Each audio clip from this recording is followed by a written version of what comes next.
Ang mabuting balita ng Panginoon ayon kay San Juan, chapter 8, verse 31 to 42. Noong panahong iyon, sinabi ni Jesus sa mga Hudyong naniniwala sa Kanya, "Kung patuloy kayong susunod sa aking aral, tunay ngang kayo'y mga alagad ko. Makikilala ninyo ang katotohanan, at ang katotohanan ang magpapalaya sa inyo." "Lahi kami ni Abraham," tugon nila, "at kailan may di kami naalipin ni numan. Paano mo masasabing palalayain kami?"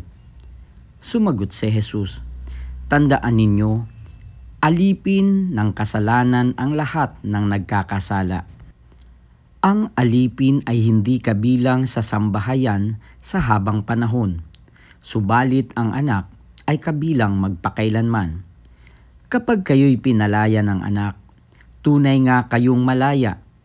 Nalalaman kong lahi kayo ni Abraham, gayon may pinagsisikapan ninyo akong patayin, sapagkat walang pitak sa inyong puso ang aral ko.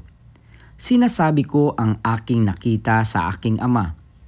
Ginagawa naman ninyo ang inyong narinig sa inyong ama." Sumagot sila, "Si Abraham ang aming ama." "Kung kayo'y mga anak ni Abraham, tutularan ninyo ang kanyang ginawa," ani Jesus.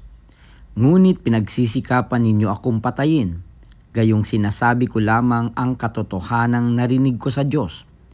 Hindi ganyan ang ginawa ni Abraham. Ang ginagawa ninyo'y tulad ng ginawa ng inyong ama."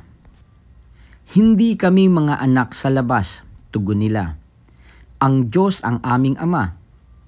Sinabi ni Jesus, "Kung talagang ang Diyos ang inyong ama, iibigin ninyo ako sapagkat nagmula ako sa Diyos. Hindi ako naparito sa ganang sarili ko lamang, kundi sinugo niya ako." Ang mabuting balita ng Panginoon. Pinupuri ka namin, Panginoong Hesukristo.